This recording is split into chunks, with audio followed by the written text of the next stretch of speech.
નમસ્કાર વિદ્યાર્થી મિત્રો, હું સંજય ગોહેલ આપ સર્વ વિદ્યાર્થી મિત્રોનું હાર્દિક સ્વાગત કરું છું.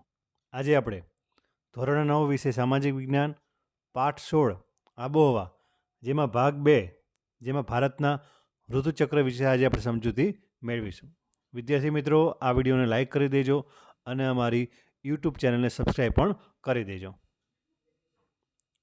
ભારતનું ઋતુચક્ર કે ભારતમાં આપણને ઘણા બધા પ્રકારની ઋતુઓ જોવા મળે છે. તો એ ઋતુઓ કઈ ઋતુ કયા સમયમાં જોવા મળે છે?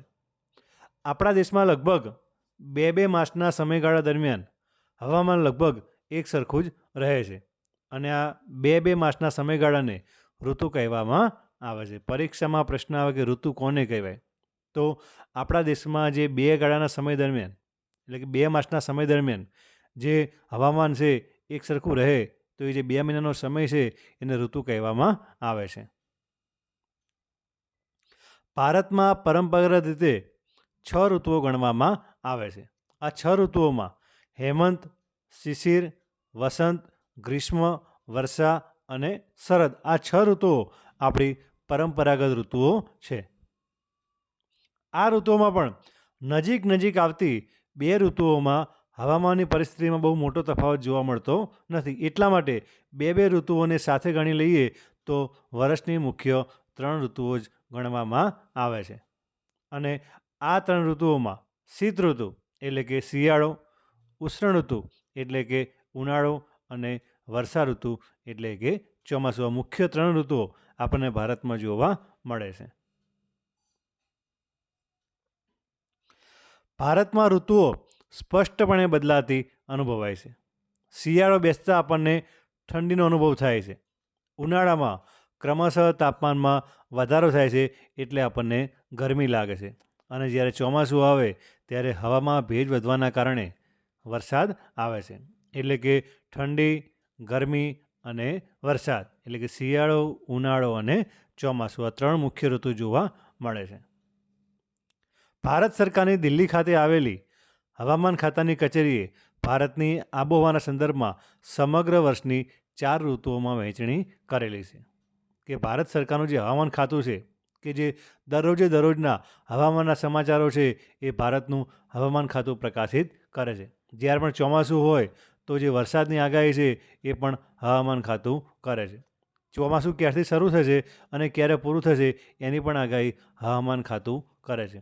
તો આ જે હવામાન ખાતાએ છે એ ભારતની સમગ્ર વર્ષની 4 ઋતુઓમાં વહેંચણી કરેલી છે. 1. શીત ઋતુ જેનો સમયગાળો શિયાળો છે, જેનો સમયગાળો છે ડિસેમ્બરથી ફેબ્રુઆરી એટલે ડિસેમ્બર, જાન્યુઆરી અને ફેબ્રુઆરી 3 મહિનાની શીત ઋતુ. ઉષ્ણ ઋતુ એટલે કે ઉનાળો જેનો સમયગાળો છે માર્ચ, એપ્રિલ અને મે. વર્ષા ઋતુ ચોમાસું જૂન, જુલાઈ, ઓગસ્ટ, સપ્ટેમ્બર 4 મહિનાની ઋતુ. અને બાકીના જે 2 મહિના છે એ છે નિવર્તન ઋતુ એટલે કે પાછા ફરતા મોસમી પવનોની ઋતુ જેનો સમયગાળો છે ઓક્ટોબરથી નવેમ્બર. હવામાન વિભાગે સમગ્ર વર્ષની 4 ઋતુમાં વહેંચણી કરેલી છે. શીત ઋતુ 3 મહિના ડિસેમ્બરથી ફેબ્રુઆરી, ઉષ્ણ ઋતુ ઉનાળોથી માર્ચ, વર્ષા ઋતુ ચોમાસું જૂનથી સપ્ટેમ્બર અને નિવર્તન ઋતુ પાછા પડતા મોસમી પવનોની ઋતુ ઓક્ટોબરથી નવેમ્બર. આ છે ભારતનું ઋતુચક્ર. મુખ્ય 4 ઋતુઓ છે શીત ઋતુ, શિયાળો, ગ્રીષ્મ ઋતુ, ઉનાળો, વર્ષા ઋતુ, ચોમાસું અને નિવર્તન ઋતુ એટલે કે પાછા પડતા મોસમી પવનોની ઋતુ. અહીં આપણા 12 મહિના આપેલા છે કે શીત ઋતુ તમે જુઓ તો ડિસેમ્બર, જાન્યુઆરી, ફેબ્રુઆરી. ઉનાળો માર્ચ, એપ્રિલ, મે. ચોમાસું જૂન, જુલાઈ, ઓગસ્ટ, સપ્ટેમ્બર અને નિવર્તન ઋતુ ઓક્ટોબર અને નવેમ્બર. અહીં આપણા ગુજરાતી મહિના આવેલા છે કે ગુજરાતી મહિનામાં કઈ ઋતુ જોવા મળે છે. મુખ્ય 3 ઋતુ છે શિયાળો, ઉનાળો અને ચોમાસું. આ આપણું ઋતુચક્ર છે.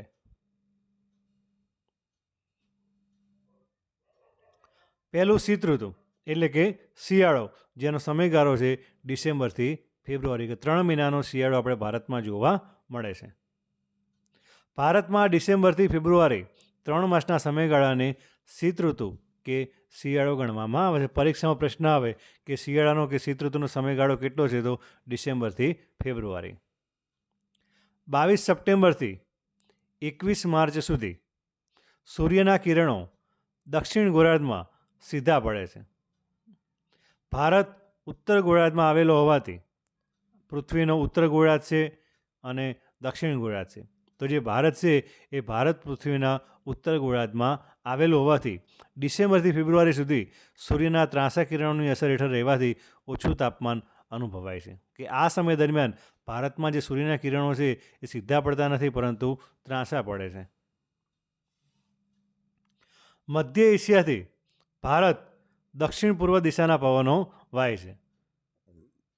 આ પવનો સૂકા અને ઠંડા હોય છે, તેથી હવામાન છે એ પણ સૂકું અને ઠંડુ હોય છે.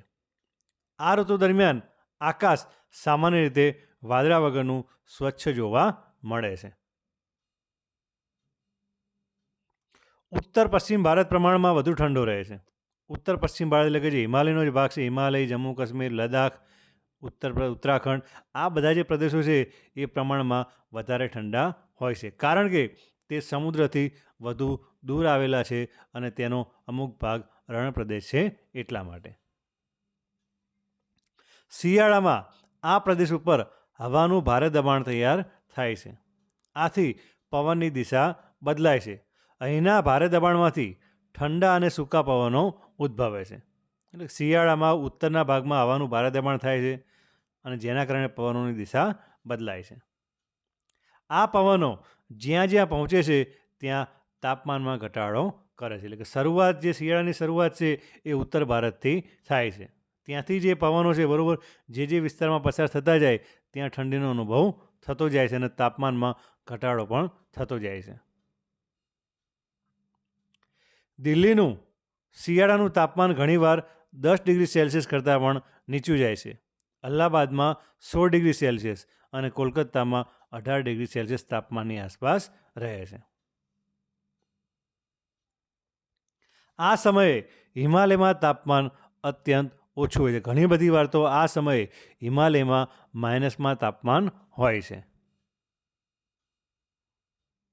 શિમલા, દાર્જિલિંગનું જાન્યુઆરી માસનું તાપમાન 5 ડિગ્રી સેલ્સિયસ જેટલું હોય છે. હિમાલયમાં જ્યારે હિમવર્ષા થાય છે, એટલે કે બરફની વર્ષા થાય છે, ત્યારે ઠંડી અને ભારે હવા ઉત્તર ભારતના મેદાન તરફ ઘસી આવે છે. પરિણામે આ મેદાનો સહિત રાજસ્થાન અને ગુજરાતમાં ઠંડીનું મોજું ફરી વળે છે. તાપમાનમાં એકાએક ઘટાડો થાય છે. કેટલાક ભાગોમાં હિમ પડતા કપાસ જેવા પાકને નુકસાન પણ થાય છે.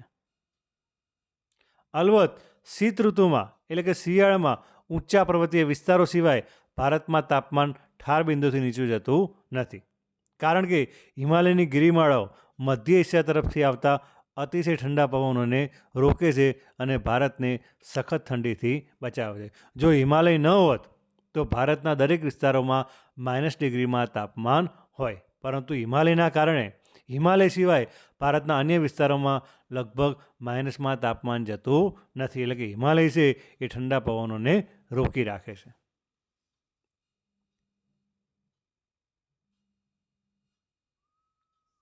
શિયાળા દરમિયાન ઉત્તર ભારત કરતાં દક્ષિણ ભારતની પરિસ્થિતિ જુદી છે. દક્ષિણ ભારત ઉષ્ણકટિબંધમાં આવેલો છે, વિષુવવૃત્તની નજીક છે તથા દ્વીપકલ્પી આકાર ધરાવે છે. દક્ષિણ ભારત છે એને ત્રણેય બાજુ દરિયા કિનારો છે, એટલા માટે ત્યાં આગળ તાપમાનની પરિસ્થિતિ જુદી હોય છે. તેના અંદરના ભાગમાં આવેલા પ્રદેશો સમુદ્રથી વધુ દૂર નથી, એટલે કે સમુદ્રથી નજીક છે. તેથી અહીં શિયાળામાં ઉત્તર ભારત જેવી કાતિલ ઠંડી અનુભવાતી નથી. હિમવર્ષા પણ થતી નથી અને તાપમાન પણ ઘણું નીચું જતું નથી. એટલે કે શિયાળામાં તમે જુઓ તો ઉત્તર ભારત છે ત્યાં આગળ તાપમાન વધારે નીચું હોય છે, જ્યારે દક્ષિણ ભારતમાં તાપમાન એટલું બધું નીચું જતું નથી. દાખલા તરીકે જાન્યુઆરી માસમાં કોચીનું તાપમાન 26 ડિગ્રી સેલ્સિયસ, મદુરાઈનું 25 ડિગ્રી સેલ્સિયસ અને ચેન્નઈનું તાપમાન 24 ડિગ્રી સેલ્સિયસ હોય છે. જ્યારે આ જ સમયમાં તમે ઉત્તર ભારતમાં તમે હિમાલયમાં જુઓ, જમ્મુ કાશ્મીરમાં જુઓ તો ત્યાં આગળ માઇનસમાં તાપમાન જાય છે. જોકે દક્ષિણ ભારતના પહાડી સ્થળો શિયાળામાં નીચા તાપમાનનો અનુભવ કરે છે. દક્ષિણથી ઉત્તર તરફ જતાં તાપમાનમાં ઘટાડો થતો જાય છે. ભારતમાં શિયાળો ખૂબ જ સ્ફૂર્તિદાયક અને આરોગ્યવર્ધક હવામાનનો ઋતુગાળો ગણવામાં આવે છે. લગભગ માંદગીનું પ્રમાણ છે એ પણ આપણને શિયાળામાં ઓછું જોવા મળે છે. લાંબી અને ઠંડી રાત્રિને કારણે વહેલી સવારે ઝાકળ અને ધુમ્મસ ઘણા ભાગમાં અતિ સામાન્ય જોવા મળે છે. દિવસો ટૂંકા હોય છે અને રાત્રિ લાંબી હોય છે. શિયાળામાં તમે જો તો લગભગ સવારમાં 6:30 કે 6:45 થાય ત્યારે સૂર્ય ઉગે છે અને લગભગ સાંજે 6:30 થાય ત્યારે સૂર્ય આથમી જાય છે. એટલે કે રાત્રિ લાંબી અને દિવસ ટૂંકો. શિયાળામાં જમીન પરથી વાતા સૂકા પવનો સામાન્ય રીતે વરસાદ લાવતા નથી, પરંતુ ઉત્તર પૂર્વના મોસમી પવનો બંગાળની ખાડી ઓળંગીને આવતા હોવાથી પોતાની સાથે ભેજ લઈને આવે છે અને આ ભેજવાળા પવનો કોરોમંડળ તટ ઉપર વધુ વરસાદ આપે છે. ઉત્તર પૂર્વ ભારતમાં પશ્ચિમી વિક્ષોભ એટલે કે વેસ્ટર્ન ડિસ્ટર્બન્સ તથા વંટોને લીધે થોડો વરસાદ પડે છે. પંજાબ તથા હરિયાણામાં આ વરસાદ રવિ પાક માટે ખૂબ જ અનુકૂળ બને છે અને આ પવનો ક્યારેક ગુજરાતમાં પણ વરસાદ આપે છે. સમયે પડતા આ વરસાદને કમોસમી વરસાદ અથવા તો માવઠું કહેવામાં આવે છે. જ્યારે મોસમ વગર એટલે કે ચોમાસા વગરનો જે વરસાદ હોય એવો જે વરસાદ છે એને આપણે સામાન્ય રીતે માવઠું અથવા તો કમોસમી વરસાદ કહીએ છીએ. ગ્રીષ્મ ઋતુ એટલે કે ઉનાળો, જેનો સમયગાળો છે માર્ચ, એપ્રિલ અને મે. ભારતમાં માર્ચથી મે સુધીનો સૂકો અને ગરમ હવામાનવાળો ઋતુગાળો ઉનાળો કહેવામાં આવે છે. માર્ચથી મે મહિના સુધી ભારતના જમીન ભાગો પર સૂર્યના લંબકિરણો દક્ષિણથી ઉત્તર ક્રમશઃ પડતા જાય છે.